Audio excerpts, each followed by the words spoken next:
बाबा का नाम लो। इसके दरबार में एक बार भगवान का नाम लेने से जन्म जन्म के पाप नष्ट हो जाते।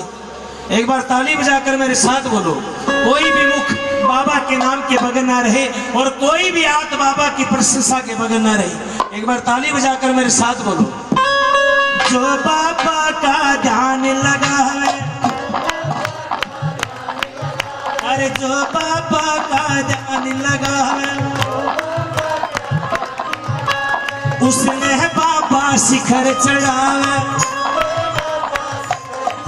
भाई क्या बात है। मैं आप सभी भक्तों को कोटि कोटि प्रणाम करता हूँ, क्योंकि भगवान किसी के धन दौलत के भूखे नहीं, भगवान भगत के और प्यार के भाव के भूखे।